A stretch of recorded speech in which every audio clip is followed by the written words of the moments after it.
Bueno, pues mira, estamos ahorita ante una coyuntura. El Poder Judicial de la Federación ha demostrado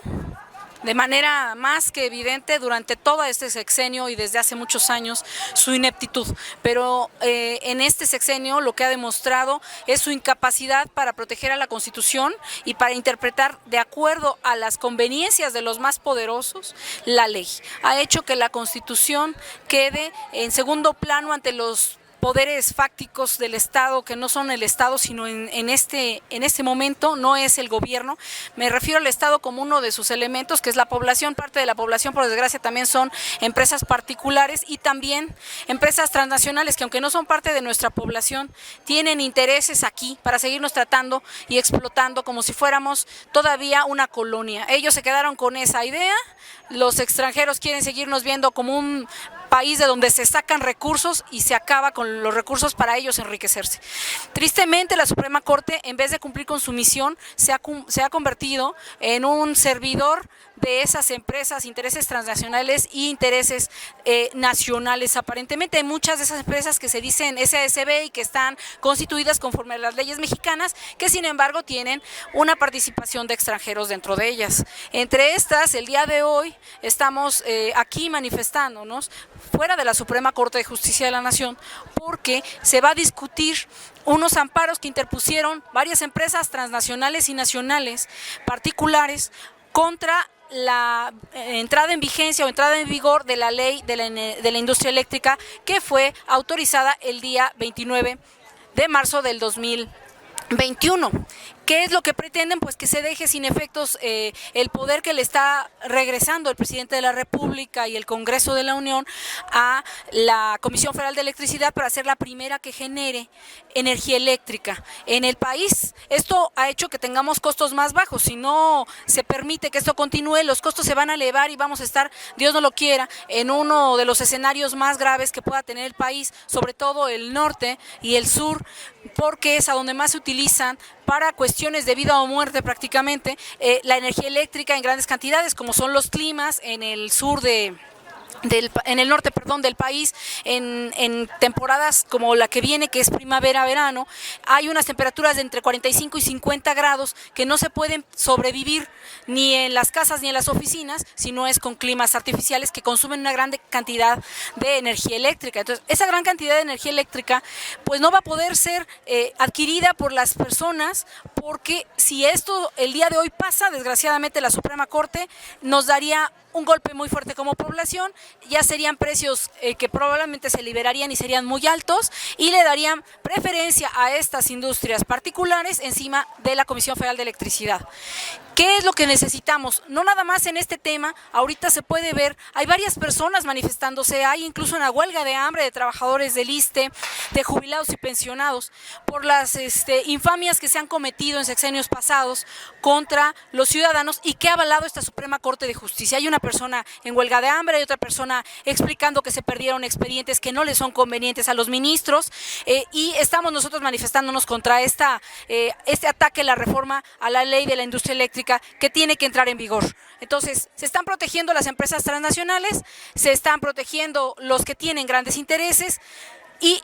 aquí la Suprema Corte los ha avalado. Esto nos demuestra que la Suprema Corte no tiene una congruencia con su función. Su función es proteger a los ciudadanos mexicanos contra los abusos en contra de la Constitución y de las normas, de las leyes. No obstante, se está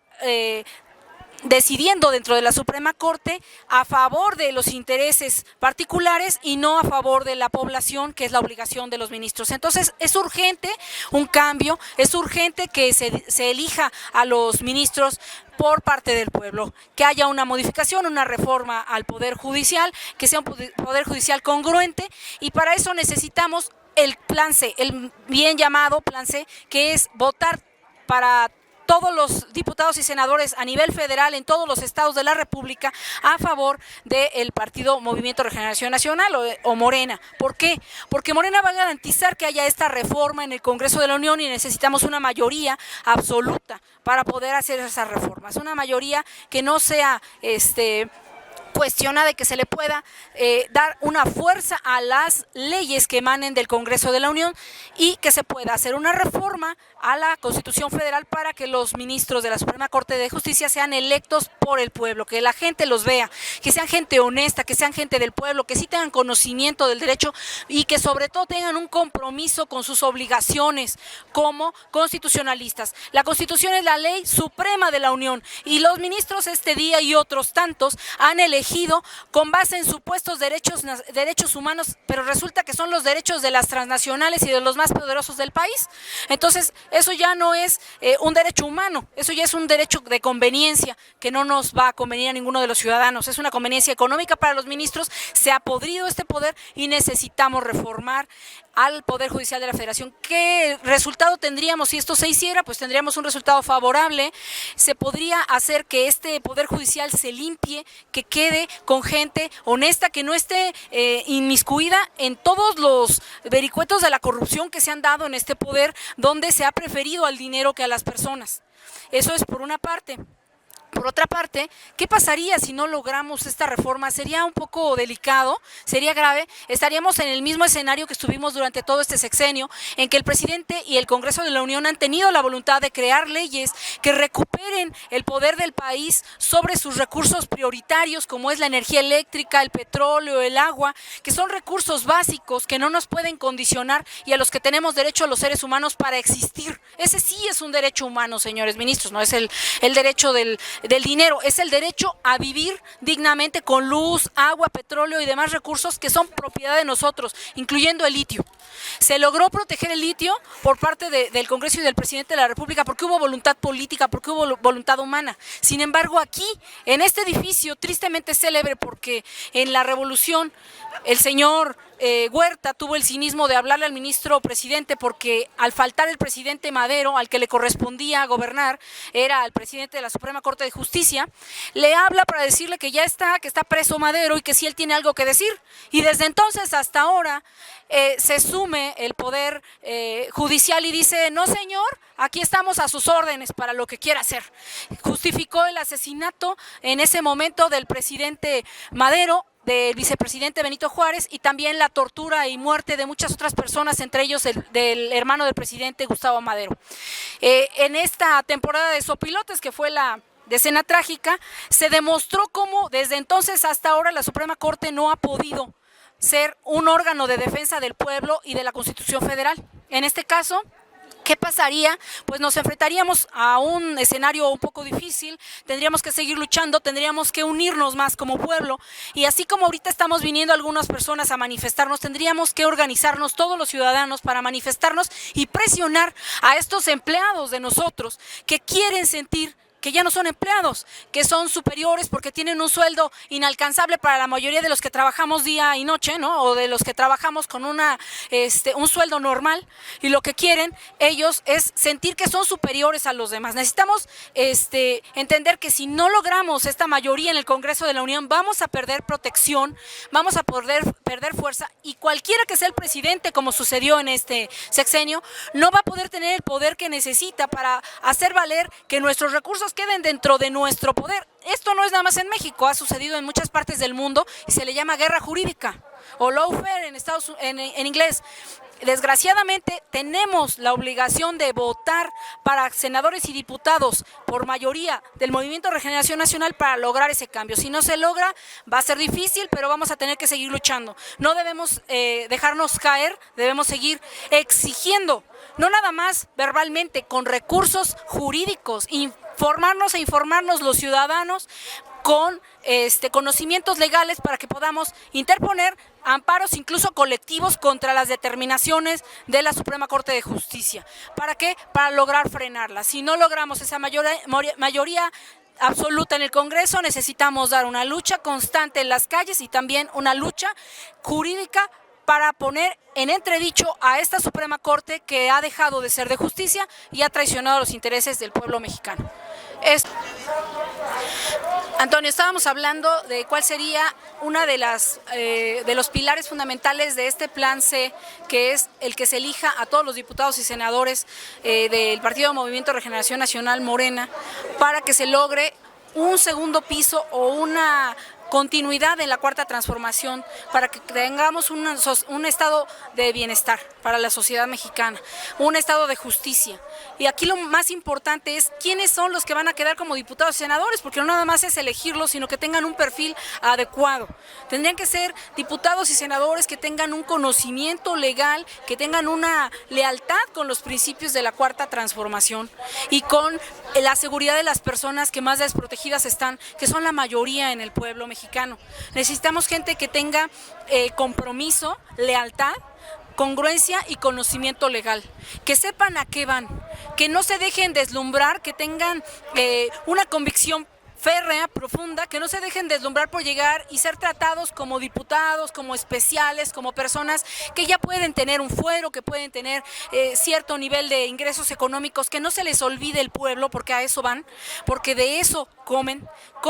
de que el pueblo esté bien, están para eso, para que sus leyes favorezcan a los que sí las necesitan y protejan a los más desvalidos. Es importante que ese sea el perfil, que sean gente consciente, que sepan a lo que van, que no vayan a convertirse en simples levantadedos como ha sucedido en otros sexenios, no en este pero en otros, y que no traicionen, ¿no? Tenemos casos muy tristes, célebres de algunas personas en el Congreso de la Unión. No queremos eso, queremos gente con convicción, con verdaderos conocimientos, que esté empapada de los conocimientos de las luchas sociales, no de los conocimientos teóricos, sino de las luchas y del esfuerzo que le ha costado a las personas llegar a esta nueva transformación. Es muy importante continuar, porque si volvemos a dejarlo en el olvido, no vamos a tener ni la continuidad ni la salud, no para nosotros, para nuestros hijos y para los hijos de nuestros hijos. Las personas exigen estar bien. Sería lo más importante, Antonio. Ok, tú me dices. Antonio, mira, es importante ver el contexto, porque ahorita el presidente de la República, el 5 de febrero de este año 2024, va a presentar varias reformas a la Constitución Federal para tratar de regresarle a su espíritu social, su espíritu de bienestar, que fue generado en 1917 cuando se hizo la reforma a la Constitución de 1857. La Constitución de 1857 pues tuvo que ver con uno de los buenos presidentes que hemos tenido, porque ya no es el único, ya tenemos a otro, que es el presidente Obrador, pero el presidente Juárez hizo la reforma precisamente y creó, junto con el grupo de los liberales mexicanos, la Constitución de 1857. Esta Constitución fue continuamente violada y de ahí pues vino la revolución por todas las injusticias que se habían cometido, muy similares a lo que estamos viendo hace un sexenio y a las consecuencias que tenemos en la Suprema Corte de Justicia, ¿no? Ahorita el presidente Andrés Manuel López Obrador, el 5 de febrero de este año, va a plantear varias reformas a la Constitución Federal para tratar de llegar al espíritu de la ley que había en 1917, el espíritu de la Constitución política es nuestra ley fundamental y de ella emanan todas las leyes federales. Sin embargo, ¿qué riesgos habría? Pues aquí volvemos a toparnos desgraciadamente con una Suprema Corte de Justicia de la Nación que no está comprometida con hacer que se respete la Constitución, sino que ante estas reformas, como procede según la ley de amparo, hablando procesalmente, podría interponer cualquier persona interesada, dícese transnacionales o cualquier otro poderoso que vea afectados sus intereses económicos, podría interponer un amparo y desgraciadamente la Suprema Corte de Justicia, 1 o 1000 o 10 o 100 amparos, como ha sucedido en otros casos, contra estas reformas. ¿Por qué? Finalmente la Constitución de 1917 tenía como objetivo quitarle a todos los empresarios, malos empresarios, a todos los explotadores y a todas las empresas como las de Río Blanco y Cananea, tristemente célebres por la matanza que hubo antes de la revolución, tenía como objetivo devolverle a la gente el poder sobre sus recursos, y eso se consagró en el artículo 27 constitucional. Este artículo fue reformado por diversos actores políticos tristemente célebres en los últimos sexenios anteriores al 2018, que hicieron que se reformaran y el artículo 27 constitucional y otros se tergiversaran en cuanto a su espíritu. Entonces el espíritu ya no es que el pueblo tenga poder sobre sus recursos, sobre su gobierno y que haya un gobierno fuerte, sino que se trata de minimizar, de disolver al gobierno. Eso es el neoliberalismo, disolver al gobierno y hacer que las empresas empiecen a tomar un papel importantísimo encima del gobierno y valgan más que el gobierno prácticamente. Entonces, no les convendría a todos estos señores que se volviera al espíritu de la Constitución Política de 1917, porque es esa Constitución que emanó del pueblo organizado que se levantó en una revolución y que les dijo no más abusos, no más muertes, no más infamias de parte de las empresas que saquean el petróleo. En ese momento había una muy célebre que era la British Petroleum Company, que venía de Inglaterra, y otras tantas de Texas. ¿Qué pasó durante el sexenio de Enrique Peña Nieto? Se dieron los gasolinazos y otras cosas y se enriquecieron los tejanos nuevamente, los gringos tejanos, no los mexicanos originalmente propietarios de ese territorio, sino los gringos que eran, o los americanos, empresarios del petróleo, se volvieron millonarios y aquí se redujo la industria del petróleo y Petróleos Mexicanos ya no podía producir. Eso tiene su origen en la Constitución de 1917, en el artículo 27 constitucional, y supongo que sería una de las reformas, me estoy adelantando, pero supongo que sería una de las reformas, entre otras, que haría el presidente y que va a proponer este 5 de febrero, Día de la Constitución, Día del aniversario de la Constitución. Entonces, esto se echaría para atrás con la interposición de amparos ante esta Suprema Corte de Justicia, que desde luego sabemos, con la integración que ha tenido hasta el momento, exceptuando sus honrosas excepciones, que van a admitirles estos amparos, aunque estén mal hechos. Hay algo que desgraciadamente se llama la suplencia de la queja, era algo afortunado en su momento, porque la suplencia de la queja era para que cualquier ciudadano se quejara en amparo contra los abusos de la autoridad, pero ahorita a los que protegen son las grandes pobrecitas empresas millonarias que se quieren proteger contra los abusos de la ley. O sea, es algo incongruente y están supliendo las deficiencias que tenga alguien al quejarse de una ley, en este caso de lo que reformaría el presidente, suplir sus deficiencias. O sea, pueden hacer un amparo mal hecho, aunque sean millonarios, aunque tengan con qué pagarle a un abogado, pueden equivocarse y aquí les van a admitir ese amparo. Y ese amparo probablemente bloquee ese avance que hace el presidente de la República respecto de nuestra Constitución para que vuelva al espíritu original. Entonces, lo más importante es tener un plan C,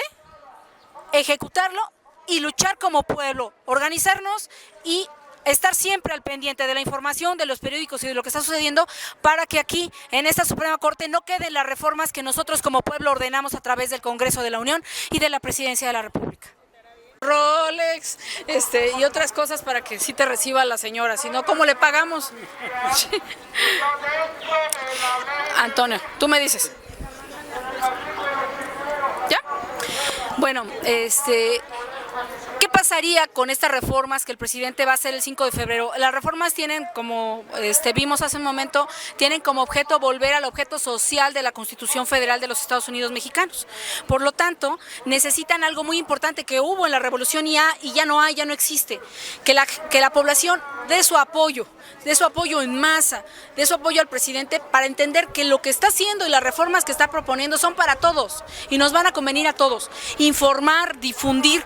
enterarnos, hacer que la gente participe, para que defienda sus derechos ante este órgano que se ha convertido en un bloque de tierra, en un bloque de mármol y de oro, que no permite que las personas tengan derecho al acceso a una vida decente, una vida libre, digna, donde las personas puedan vivir cómodamente sin necesidad de estar trabajando más de 8 horas al día, porque en el espíritu de la ley original de la Constitución de 1917, la jornada laboral en el artículo 123 constitucional fue algo muy importante.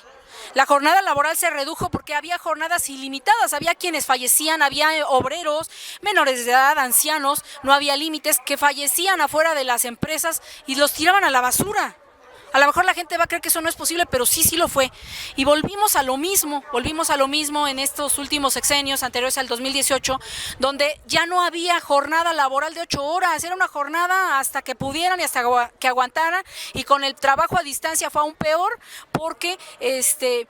con ese pretexto se les hacía trabajar los 24 horas del día, prácticamente los 365 días del año, se les hablaba y se les hacía trabajar.